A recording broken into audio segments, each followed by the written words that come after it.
कक्षा 9वीं के MP board के सभी छात्रों के लिए ये हिंदी की पुस्तक है स्पर्श। इसमें ये अध्याय है मेरी शिखर यात्रा, जो बछेंद्री पाल जी ने स्वयं ही लिखा है। बड़ी ही कठिनाइयों को पार करते हुए और कई बाधाओं को पार करते हुए उन्होंने अपनी इस शिखर यात्रा को पूरी किया और एवरेस्ट पर पहुंचकर उन्होंने तिरंगे झंडे को लहराया। ये ही पहली महिला थी जो एवरेस्ट पर पहुंची थी। निम्नलिखित प्रश्नों के उत्तर एक दो पंक्तियों में दीजिए। पहला प्रश्न है, अग्रिम दल का नेतृत्व कौन कर रहा था? उत्तर, अग्रिम दल का नेतृत्व प्रेमचंद कर रहा था। प्रश्न नंबर 2, लेखिका को सागर माथा नाम क्यों अच्छा लगा? उत्तर, लेखिका को सागर माथा नाम अच्छा लगा क्योंकि सागर के पैर नदियां हैं तो सबसे ऊंची चोटी उसका माथा है और यह एक फूल की तरह दिखाई देता है, जैसे माथा हो। प्रश्न नंबर 3, लेखिका को ध्वज जैसा क्या लगा? लेखिका को एक बड़े भारी बर्फ का बड़ा फूल पर्वत शिखर पर लहराता हुआ ध्वज जैसा लगा। प्रश्न नंबर 4, हिमस्खलन से कितने लोगों की मृत्यु हुई और कितने लोग घायल हुए? उत्तर, हिमस्खलन से 1 की मृत्यु हुई और 4 लोग घायल हुए। प्रश्न नंबर 5, मृत्यु के अवसाद देखकर कर्नल खुल्लर ने क्या कहा? उत्तर, मृत्यु के अवसाद को देखकर कर्नल खुल्लर ने कहा कि एवरेस्ट जैसे महान अभियान में खतरों को और कभी-कभी तो मृत्यु भी आदमी को सहज भाव से स्वीकार करना चाहिए। प्रश्न नंबर 6, सहायक की मृत्यु कैसे हुई? उत्तर, जलवायु अनुकूल न होने के कारण रसोई सहायक की मृत्यु हुई। प्रश्न नंबर 7, कैंप 4 कहाँ और कब लगाया गया? उत्तर, कैंप 4 29 अप्रैल 1984 को 7900 मीटर पर साउथ कोल में लगाया गया था। प्रश्न नंबर 8, लेखिका ने शेरपा कुली को अपना परिचय किस तरह दिया? उत्तर, लेखिका ने शेरपा कुली को अपना परिचय यह कहकर दिया कि वह बिल्कुल ही नौसिखिया है और एवरेस्ट उसका पहला अभियान है। प्रश्न नंबर 9, लेखिका की सफलता पर कर्नल खुल्लर ने उसे किन शब्दों में बधाई दी? उत्तर, लेखिका की सफलता पर बधाई देते हुए कर्नल खुल्लर ने कहा, मैं तुम्हारी इस अनूठी उपलब्धि के लिए तुम्हारे माता पिता को बधाई देना चाहूँगा। देश को तुम पर गर्व है और अब तुम ऐसे संसार में जाओगी जो तुम्हारे अपने पीछे छोड़े हुए संसार से एकदम भिन्न होगा। निम्नलिखित प्रश्नों के उत्तर 25 से 30 शब्दों में लिखिए। नज़दीक से एवरेस्ट को देखकर लेखिका को कैसा लगा? उत्तर, नज़दीक से एवरेस्ट को देखकर लेखिका भौचक्की रह गई। वह एवरेस्ट लहोत्से और नुत्से की ऊंचाइयों से घिरी बर्फीली टेढ़ी मेढ़ी नदी को निहारती रही। प्रश्न नंबर 2, डॉक्टर मीनू मेहता ने क्या जानकारियाँ दी? उत्तर, डॉक्टर मीनू मेहता एल्यूमीनियम सीढ़ियों से अस्थायी पुलों का निर्माण, लट्ठों और रस्सियों का उपयोग, बड़ी तिरछी दीवारों पर रस्सियों को बांधना और अग्रिम दल के अभियांत्रिक कार्यों के बारे में जानकारी दी। यहाँ पर जो शब्द आया है दाल, वो दाल नहीं है, दल है। प्रश्न नंबर 3, तेनजिंग ने लेखिका की तारीफ में क्या कहा? उत्तर, तेनजिंग ने लेखिका की तारीफ में कहा कि वह एक पर्वतीय लड़की है, उसे तो शिखर पर पहले ही प्रयास में पहुंच जाना चाहिए। प्रश्न नंबर 4, लेखिका को किनके साथ चढ़ाई करनी थी? उत्तर, लेखिका को अपने दल तथा जय और मीनू के साथ चढ़ाई करनी थी, परंतु वे लोग पीछे रह गए थे। उनके पास भारी बोझ था और वे बिना ऑक्सीजन के आ रहे थे, इस कारण उनकी गति कम हो गई थी। उनकी स्थिति देखकर लेखिका चिंतित थी। प्रश्न नंबर 5, लोब्सांग ने तंबू का रास्ता कैसे साफ किया? उत्तर, लोब्सांग ने अपनी स्विस छुरी की सहायता से तंबू का रास्ता साफ किया क्योंकि तंबू के रास्ते एक बड़ा बर्फ पिंड गिरने से हिमपुंज बन गया था और इससे कैंप नष्ट हो गया था। लेखिका भी उसमें दब गई थी, इसलिए लोब्सांग ने छुरी से बर्फ काटकर लेखिका को बाहर निकाला। प्रश्न नंबर 6। साउथ कोल कैंप पहुंचकर लेखिका ने अगले दिन की महत्वपूर्ण चढ़ाई की तैयारी कैसे शुरू की? उत्तर। साउथ कोल कैंप पहुंचकर लेखिका ने अगले दिन की महत्वपूर्ण चढ़ाई की तैयारी करने के लिए खाना, कुकिंग गैस, कुछ ऑक्सीजन सिलेंडर इकट्ठे किए। दूसरे सदस्यों की मदद के लिए थर्मसों को जूस व गर्म चाय से भरने के लिए नीचे जाने का निश्चय किया। प्रश्न नंबर 1। उपनेता प्रेमचंद ने किन स्थितियों से अवगत कराया? उत्तर। उपनेता प्रेमचंद ने अभियान दल के सदस्यों को पहली बड़ी बाधा खुम्बू हिमपात की स्थिति से अवगत कराया। उन्होंने यह भी बताया कि उनके दल ने कैंप 6000 मीटर जो हिमपात के ठीक ऊपर है वहां तक का रास्ता साफ कर दिया है। उन्होंने यह भी बताया कि पुल बना दिया गया है, रस्सियां बांध दी गई हैं तथा झंडियों से रास्ते को चिन्हित कर दिया गया है। इसके साथ साथ बड़ी कठिनाइयों का जायजा ले लिया गया है। उन्होंने यह भी बताया कि ग्लेशियर बर्फ़ की नदी है और बर्फ़ का गिरना जारी है। यदि हिमपात अधिक हो गया तो अभी तक किए गए सारे काम व्यर्थ हो सकते हैं। प्रश्न नंबर 2। हिमपात किस तरह का होता है और उससे क्या क्या परिवर्तन आते हैं? उत्तर। बर्फ़ के खंडों का अव्यवस्थित ढंग से गिरने को हिमपात कहा जाता है। हिमपात बर्फ़ अर्थात ग्लेशियर की नदी होती है।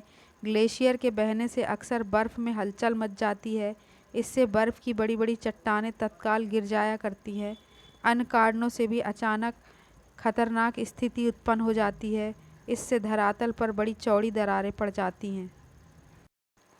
प्रश्न नंबर 3। लेखिका के तंबू में गिरे बर्फ़ पिंड का वर्णन किस तरह किया गया? उत्तर है। लेखिका रात 12:30 बजे अपने तंबू में गहरी नींद में सो रही थी। तभी एक सख्त चीज़ लेखिका के सिर के पिछले हिस्से में टकराई और वह जाग गई। एक लंबा बर्फ पिंड लाहोत्से ग्लेशियर से टूटकर कैंप के ऊपर आ गिरा था। उसमें अनेक हिमखंडों का पुंज था। वह अत्यंत तेज गति के साथ और गर्जना के साथ गिरा था। इसने लेखिका के कैंप को नष्ट कर दिया था। इससे चोट तो सभी को लगी पर मृत्यु किसी की भी नहीं हुई।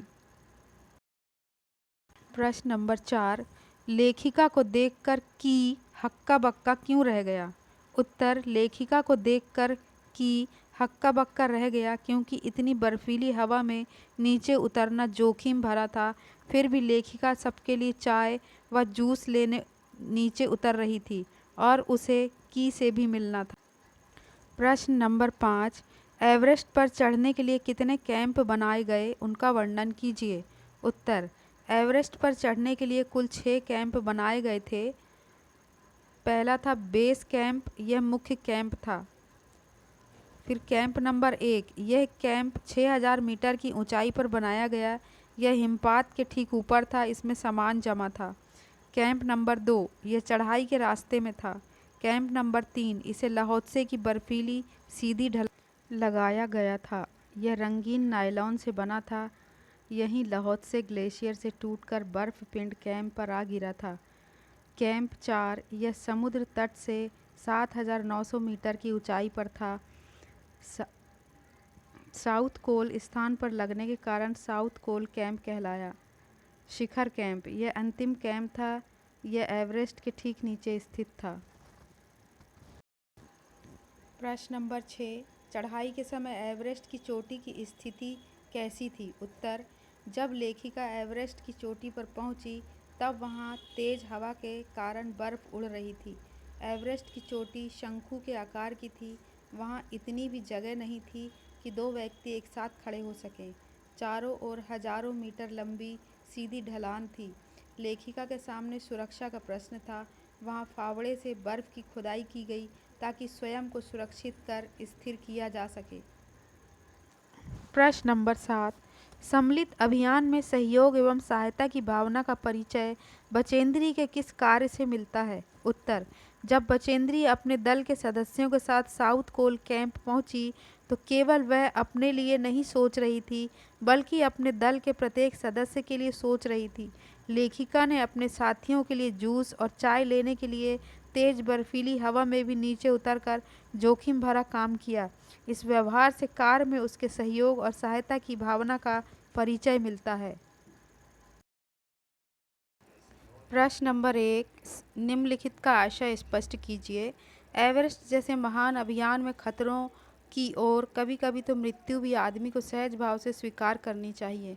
उत्तर है, यह कथन अभियान दल के नेता कर्नल खुल्लर का है। इन शब्दों का उल्लेख उन्होंने शेरपा कुली की मृत्यु के समाचार के बाद कहा था। उन्होंने सदस्यों के उत्साहवर्धन करते हुए अभियान के दौरान होने वाली घटनाओं को वास्तविकता से परिचित कराना चाहा। एवरेस्ट की चढ़ाई कोई आसान काम नहीं है। यह जोखिम भरा अभियान होता है। यहाँ इतने खतरे हैं कि कभी कभी मृत्यु भी हो सकती है। इसके लिए तैयार रहना चाहिए, विचलित नहीं होना चाहिए। प्रश्न नंबर 2, सीधे धरातल पर दरार पड़ने का विचार और इस दरार का गहरे चौड़े हिम विदर में बदल जाने का मात्र ख्याल ही बहुत डरावना था। इससे भी ज़्यादा भयानक इस बात की जानकारी थी कि हमारे संपूर्ण प्रयास के दौरान हिमपात लगभग 1 दर्जन आरोहियों और कुलियों को प्रतिदिन छूता रहेगा। उत्तर, इस कथन का आशय यह है कि हिमपात के कारण बर्फ़ के खंडों के दबाव से कई बार धरती के धरातल पर दरार पड़ जाती है। यह दरार गहरी और चौड़ी होती चली जाती है और हिम विदर में बदल जाती है। यह बहुत खतरनाक होते हैं और भी ज़्यादा खतरनाक बात तब होती है जब पता रहे कि पूरे प्रयासों के बाद यह भयंकर हिमपात पर्वतारोहियों व कुलियों को परेशान करता रहेगा। प्रश्न नंबर 3, बिना उठे ही मैंने अपने थैले से दुर्गा माँ का चित्र और हनुमान चालीसा निकाला। मैंने इनको अपने साथ लाल कपड़े में लपेटा, छोटी सी पूजा अर्चना की और इनको बर्फ़ में दबा दिया। आनंद के इस क्षण में मुझे अपने माता पिता का ध्यान आया। लेखिका एवरेस्ट की चोटी पर पहुंचकर घुटनों के बल बैठकर बर्फ़ पर अपना माथा लगा चुंबन किया। इसके बाद एक लाल कपड़े में माँ दुर्गा का चित्र और हनुमान चालीसा को लपेटा और छोटी सी पूजा करके बर्फ़ में दबा दिया। इस रोमांचक यात्रा की सफलता पर वह बहुत खुश थी और सुख के क्षणों में उसने अपने माता पिता को याद किया। इस पाठ में प्रयुक्त निम्नलिखित शब्दों की व्याख्या पाठ का संदर्भ देकर कीजिए। निहारा है, धसकना, खिसकना, सागर माथा, जायजा लेना, नौसिखिया। उत्तर है, निहारा है। यह पाठ एवरेस्ट की चोटी को बचेंद्री पाल ने निहारा है।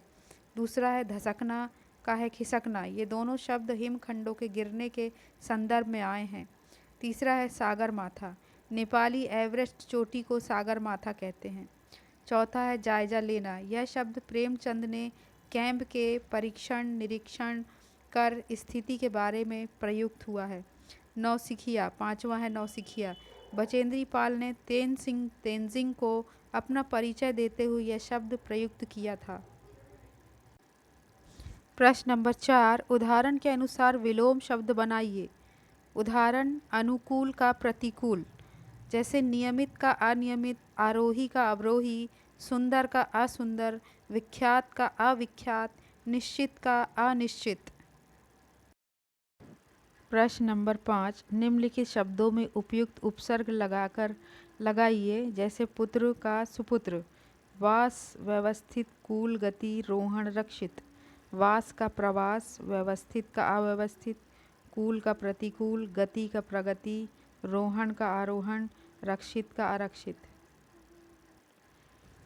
प्रश्न नंबर 6, निम्नलिखित क्रिया विशेषणों का उचित प्रयोग करते हुए रिक्त स्थानों की पूर्ति कीजिए। का, मैं अगले दिन यह कार्य कर लूँगा। खा, बादल घिरने के कुछ देर बाद ही वर्षा हो गई। ग, उसने बहुत कम समय में इतनी तरक्की कर ली। घ, नाडकेसा को सुबह तक गांव जाना था।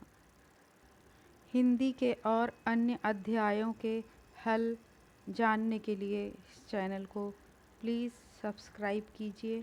आपको हमेशा नए लेसन आगे भी मिलते रहेंगे।